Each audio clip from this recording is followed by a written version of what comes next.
Si par exemple je vous dis des noms d'acteurs comme Tom Cruise, Keanu Reeves, Will Smith, Henry Cavill, à quoi vous pensez? Vous pensez à des acteurs hollywoodiens super talentueux qui ont joué dans des grosses productions? Vous pensez à toutes ces interviews où on voit que ces mecs-là sont super cool, sont super abordables, super affables? Franchement, qui n'a jamais eu envie de passer 10 minutes à discuter avec Henry Cavill de Warhammer? Qui n'a jamais eu envie d'écouter Tom Cruise raconter ses histoires de dinguerie avec ses cascades? Qui n'a jamais rêvé de passer un petit apéro avec Will Smith en échangeant quelques blagues? Bon, par contre, si ça doit arriver, juste évitez de faire 2-3 vannes sur sa femme parce que ces gars-là, ils incarnent le cool avec un grand C. Ça se voit en interview, en conférence, sur les plateaux télé. Mais surtout, on affiliera tous ces mecs-là à leurs rôles les plus iconiques. Et très généralement, leurs rôles les plus iconiques, c'est des rôles de gentils. Et oui, je sais, à la marge, Brad Pitt, par exemple, a déjà joué un méchant dans Californie en 93. Keanu Reeves a déjà joué un méchant dans ce film obscur. Pour autant, la plupart des gens ne connaissent pas ces films. Quand on pense à Tom Cruise, on pense à Ethan Hunt de Mission Impossible. Quand on pense à Henry Cavill, on pense à Superman de Man of Steel. Quand on pense à Will Smith, on pense au personnage qu'il a incarné dans la licence Bad Boys. Quand on pense à John Wick, on pense à Keanu Reeves, et vice-versa. On peut même remonter un petit peu le temps avec Stallone, quand il avait joué Rocky. Quand on pense à Stallone, on pense davantage à Rocky. Par exemple, Schwarzenegger, on se rappelle davantage de lui quand il a incarné un Terminator gentil dans Terminator 2 qu'un Terminator méchant dans Terminator 1. Franchement, le jour où Sly et Schwarzy vont nous quitter, on va être des millions à être orphelins, quoi. Orphelins des grands-pères, des pères ou des oncles qu'on a toujours rêvé d'avoir. Bon ces acteurs-là sont affiliés à leurs rôles les plus positifs et on les aime pour ça. Quoi qu'ils fassent, quoi qu'ils jouent, ils seront toujours affiliés à ces persos. Mais il y en a d'autres, par contre, qui, quoi qu'ils fassent, seront éternellement affiliés à leurs rôles les plus négatifs. Pourquoi? Parce qu'ils jouaient beaucoup trop bien les méchants. Eh bien, c'est ce qu'on va voir dans cette vidéo. 10 personnages, enfin 10 acteurs, actrices qui auront incarné des personnages tellement négatifs, ils auront tellement bien joué les antagonistes, les méchants, les personnages antipathiques que leur carrière s'est vue littéralement volatilisée, partir en éclats. Ils auront tellement bien joué leur rôle que malheureusement pour eux, professionnellement, ça aura été impossible de sortir de cette zone-là, de proposer autre chose, tellement ils sont affiliés à ce type de personnage. Et surtout, là c'est encore plus dramatique, le public, lui, n'affiliera ses acteurs et ses actrices qu'à ces personnages-là, qu'à des personnages aussi négatifs, donc ce qui fait que des deux côtés, les pauvres auront été perdants, aussi bien du côté professionnel que du côté public. Alors après, tous les acteurs et les actrices que je vais vous citer, pour autant, ça ne veut pas dire qu'ils n'ont pas continué à tourner dans des films, dans des séries, mais on sent bien que leur réputation a été gravement entachée, et je ne pense pas me tromper qu'une bonne partie d'entre ces acteurs et ces actrices dont je vais vous parler, je pense qu'une bonne partie d'entre eux doivent regretter amèrement d'avoir joué aussi bien. Parce qu'effectivement, oui, il y a des circonstances où, quand vous jouez trop bien, ça peut se retourner contre vous. Je précise, cette vidéo est full spoiler, mais vous inquiétez pas, il y a le chapitrage, donc si vous voulez pas être spoilé par rapport à tel ou tel personnage, n'hésitez pas à passer directement les chapitres. Vous êtes prêts? On y va!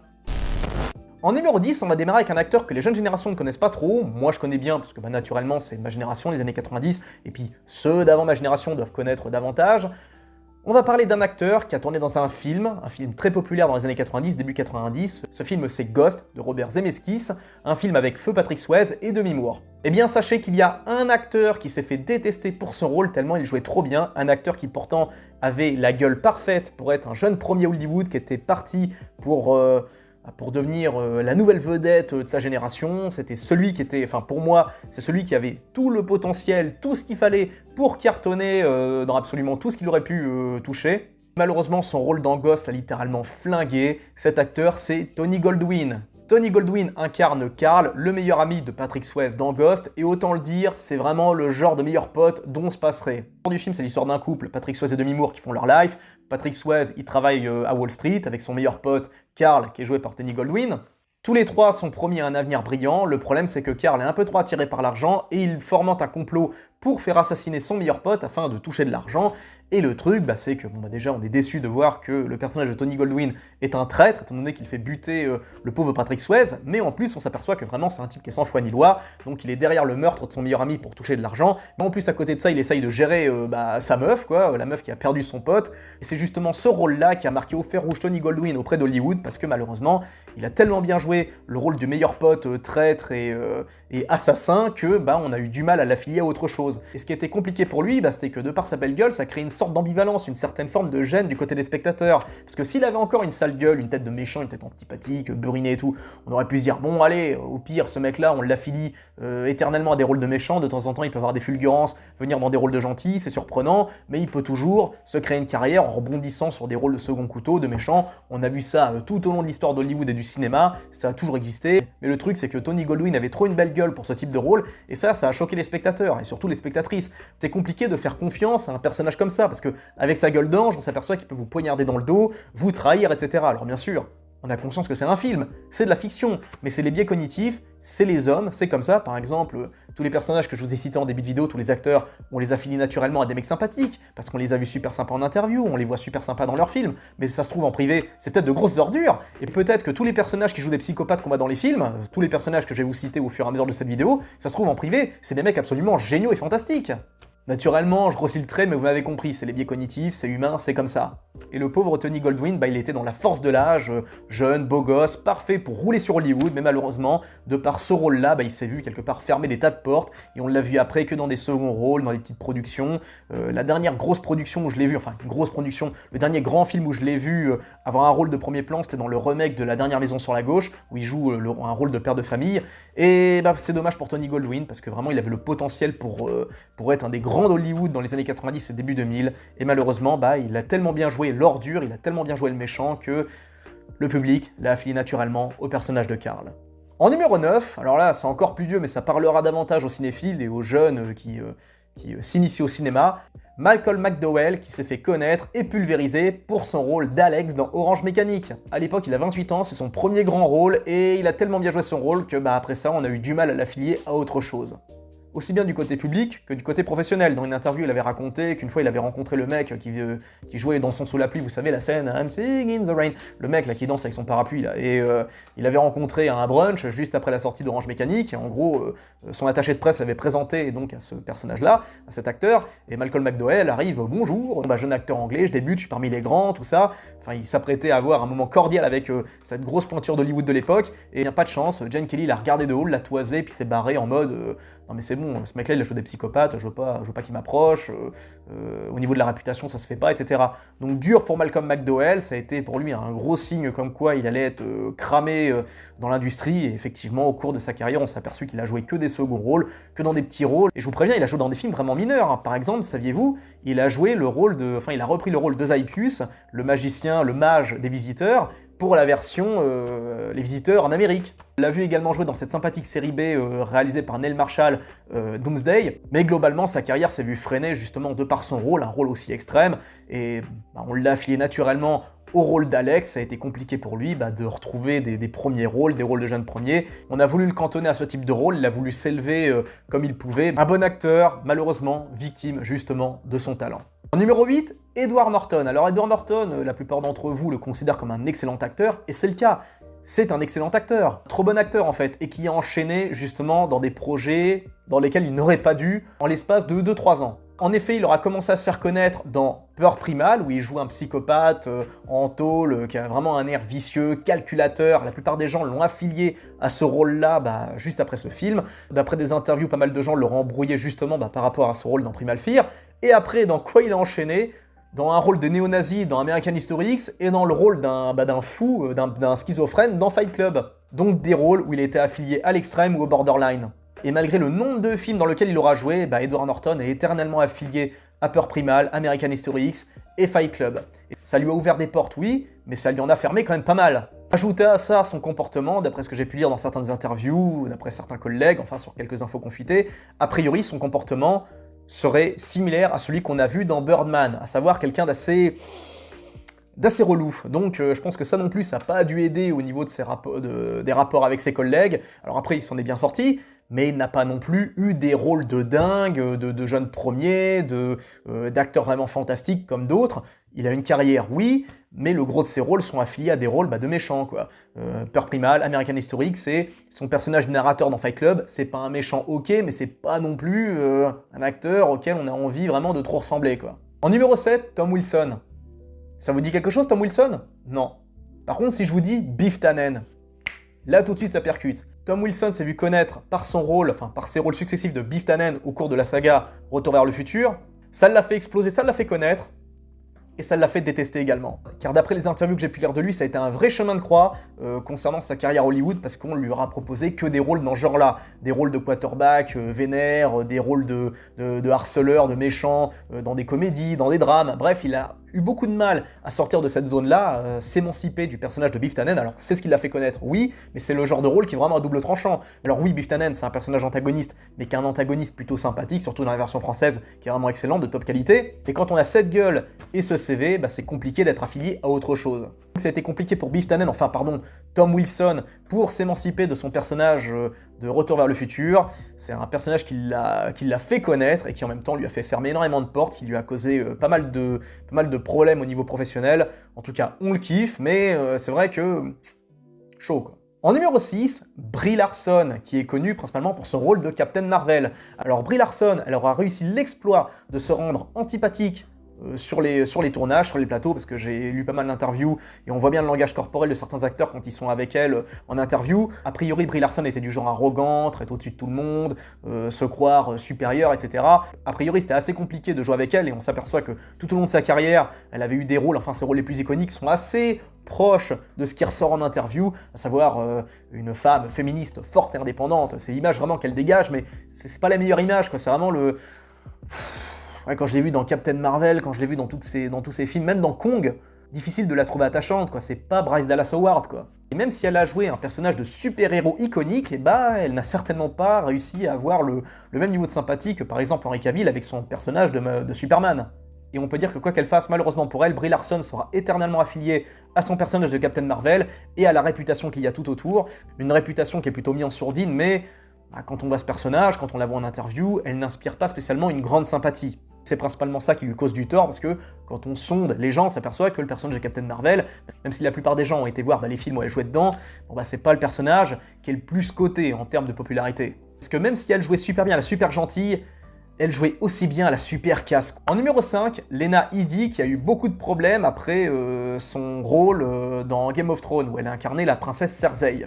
Elle racontait qu'au cours de convention, justement, beaucoup de fans l'évitaient pour plutôt aller vers les autres, et c'était assez compliqué, enfin assez compliqué. Bon ça va, les gens venaient pas lui jeter des tomates, mais c'était quand même relou, quoi, quand vous avez tout le monde qui se précipite pour aller voir Kit Harington, et puis vous, on vous laisse de côté, parce que justement, on a un peu peur, je sais pas, qu'elle vous fasse pendre sur place, ou qu'elle ramène des hommes de main pour vous crucifier, bon voilà. C'est parce qu'elle jouait trop bien, la princesse tyrannique, avec son visage, son regard placide, son sourire qui ne change jamais. Difficile de l'affilier à autre chose, tellement elle jouait bien. Et encore, les gens la connaissent principalement pour Game of Thrones, mais si le film Dredd avait été plus connu à sa juste valeur, parce que Dredd est un des meilleurs films de science-fiction que j'ai vu de toute ma vie, le personnage qu'elle incarne dans Dredd, le personnage de Mama, wow, niveau radicalité, c'est quelque chose. Et je vous inviterai jamais assez à voir Dredd d'urgence. Lena Headey, pour autant, reste appréciée, notamment via son personnage dans 300, elle est quand même affiliée à un personnage positif, et puis globalement, la fanbase de Game of Thrones n'est pas complètement stupide, donc ils arrivent à discerner, on va dire, le personnage de l'actrice, mais c'est vrai que ça a été compliqué pour elle, pour Lena Headey, de sortir de cette zone, de ce type de rôle, parce que, difficile de s'émanciper d'un rôle aussi extrême. En numéro 4, Billy Zane, qui lui a vu sa carrière littéralement stoppée après son personnage dans Titanic. Billy Zane a eu exactement le même problème que Tony Goldwyn dans Ghost, il est arrivé au mauvais endroit au mauvais moment, quoi. Le mec aura réussi l'exploit de jouer le méchant dans le film qui aura rapporté le plus de pognon et qui aura été le plus iconique au cours de ce siècle. Et ça a été très compliqué pour lui de rebondir par rapport à ce rôle, parce que directement on l'aura affilié à son personnage dans Titanic, un personnage calculateur, le macho absolu, le macho de la bourgeoisie, qui est vraiment pas un tendre, qui est pas sympa, qui est pas fun, qui est très hautain, très arrogant, qui n'hésite pas à prendre un gosse avec lui qui n'est pas le sien pour se faire passer pour un membre de sa famille pour pouvoir avoir accès au canot de sauvetage. Bref, il incarne tout sauf un brave, et malheureusement il aurait été affilié à ce rôle-là toute sa vie, alors que pourtant c'est un acteur de talent. Je l'avais trouvé excellent par exemple dans ce petit film de guerre très sympathique qui est Sniper. Billy Zane ici est excellent, on voit le personnage du jeune cadre militaire qui arrive sur le terrain et qui est complètement paumé, qui devient fou parce que il est obligé de faire des dingueries, il n'a jamais été habitué à ça, il n'était pas préparé à ça, et il doit avancer avec Tom Berenger qui lui par contre joue un soldat, un vieux de la vieille qui connaît bien le terrain, qui connaît bien les bails. Film excellent qui est vraiment trop sous-coté que je vous recommande d'urgence. Mais bref, Billy Zane, quand on regarde le reste de sa carrière, il aura été principalement affilié à des seconds rôles, des petits rôles, des caméos. En fait, on le connaît principalement justement à cause de son rôle, je vais pas dire grâce, mais à cause de son rôle dans Titanic. Alors après, il a quand même un gros capital de sympathie dans les conventions, les trucs comme ça. D'ailleurs, il y a un petit clin d'œil qui est à Billy Zane dans la série The Boys, où on le voit justement à une convention en train de faire des dédicaces et tout. Et même s'il aura su rebondir et tourner dans des petites productions, malheureusement, Titanic lui aura quand même mis pas mal de plomb dans l'aile, et je pense que c'est un rôle qu'il doit regretter, parce que même si ça l'a fait connaître, même si ça l'a fait bouffer, même si ça l'a mis sur le devant de la scène, ça ne l'a pas mis sur le devant de la scène comme à Leonardo DiCaprio par exemple. Vous m'avez compris. En numéro 3, Tom Felton, qui a incarné Drago Malfoy dans la licence Harry Potter. Alors, je n'ai pas vu Harry Potter, oui, je l'avoue, je l'assume, j'ai manqué le train et je le regrette. Je voulais montrer que j'étais pas comme tout le monde, je voulais pas regarder Harry Potter quand j'étais gosse, hein, pour être rebelle, et je regrette finalement parce que je suis passé à côté d'un truc, mais je sais que le pauvre s'est vu littéralement détester à cause de son rôle.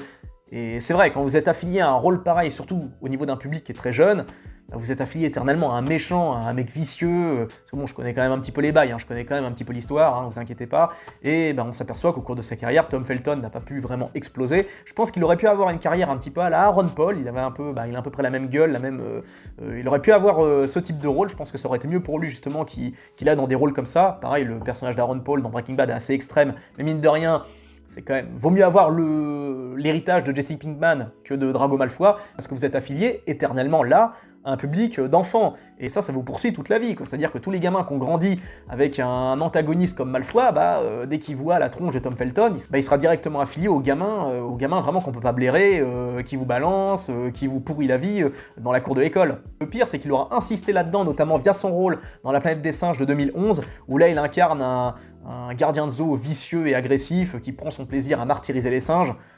Enfin, le bonhomme, il se rend pas service, quoi. Parce qu'encore, quand vous jouez un méchant, quand vous êtes gamin, ça va, parce que vous grandissez, vous changez de gueule, c'est bon. Mais le truc, c'est que plutôt que de changer de rôle et d'aller vers autre chose, un truc plus positif, non, bam, il revient dans une grosse production pour jouer un méchant qui persécute des singes. Bon, après, il fait ce qu'il veut, hein. Peut-être que le mec aime se faire détester, hein. Il y en a quand même bien, hein.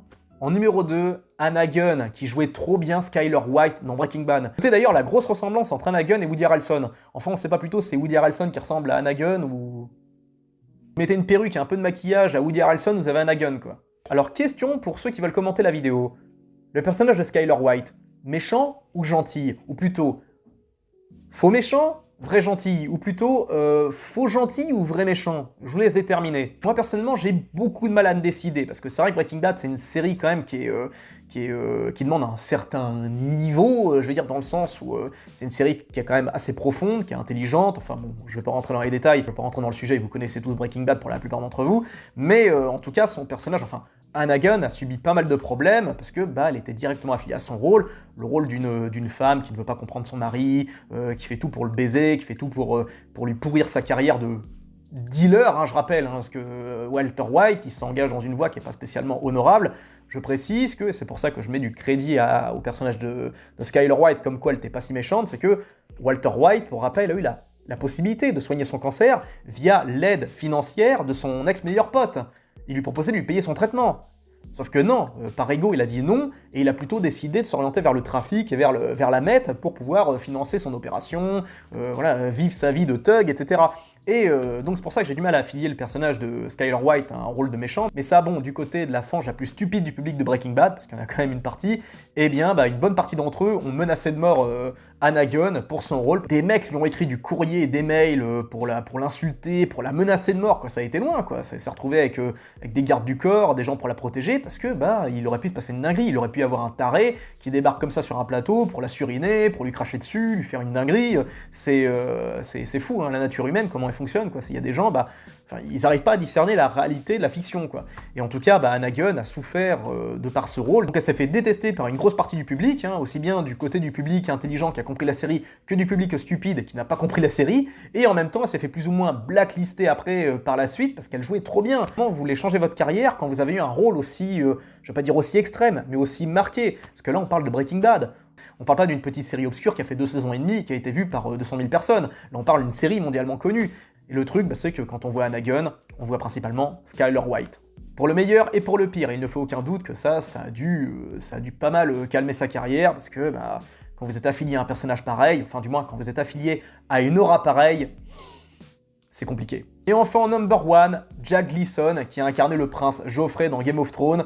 Alors lui, je pense qu'il a compris la leçon, il a directement arrêté sa carrière juste après ça, et je pense qu'il a bien fait. Parce qu'il jouait tellement bien l'ordure, il jouait tellement bien le méchant, vraiment c'était inscrit dans son visage. Hein. Il avait tout, enfin regardez-moi ce visage. Enfin c'est la malveillance incarnée. D'ailleurs, on va pas se mentir, on a tous kiffé de le voir crever, en plus il s'est bien vu mourir dans la scène de l'empoisonnement. C'est dire à quel point il était détesté, et le truc c'est que Jack Gleeson jouait tellement bien son rôle que il s'est vu pareil détesté par le public, par tout le monde, quoi. Juste après ça, il a levé le pied pour se concentrer davantage sur ses études, et on verra ce que va donner la suite de sa carrière. Peut-être qu'il va revenir, peut-être qu'il va, percer dans le cinéma plus tard. Bon, peut-être qu'avec l'âge adulte, on va oublier qu'il a incarné un personnage aussi radical, mais en tout cas, c'est vrai qu'il a très bien joué un personnage pareil, et là aussi, dans une série mondialement connue, hein. Breaking Bad, Game of Thrones, Walking Dead, c'est les séries les plus iconiques de sa génération, donc c'est vrai que quand vous avez un rôle aussi extrême, c'est compliqué, déjà d'une d'avoir des rôles différents de celui-là, enfin c'est difficile de voir autre chose que des propositions qui sont en lien avec ce type de rôle, mais en plus vous devez vous taper derrière toute la malveillance des fans les plus stupides, mais également la méfiance et la haine, enfin une haine du moins dissimulée, du reste du public qui justement se sent mal à l'aise en voyant un personnage pareil. Vous voyez Jack Gleeson débarquer dans un film, vous attendez à ce que le mec, pareil, il fasse comme Cersei, il vous fasse décapiter, il vous envoie des mecs, vous tronçonnez, je sais pas quoi. Donc en tout cas, Jack Gleeson jouait super bien l'ordure, trop bien même. Voilà les amis, j'espère que cette vidéo vous a plu. Si c'est le cas, n'hésitez pas à liker la vidéo, n'hésitez pas à regarder les autres vidéos également que je produis, et surtout n'hésitez pas à donner votre avis dans les commentaires. Donnez-moi votre liste d'acteurs que vous trouvez trop bons dans des rôles de méchants. Il y en a d'autres que j'aurais pu citer, mais je vous laisse le loisir de le faire à ma place. Prenez bien soin de vous, plein de bisous à tous, ciao.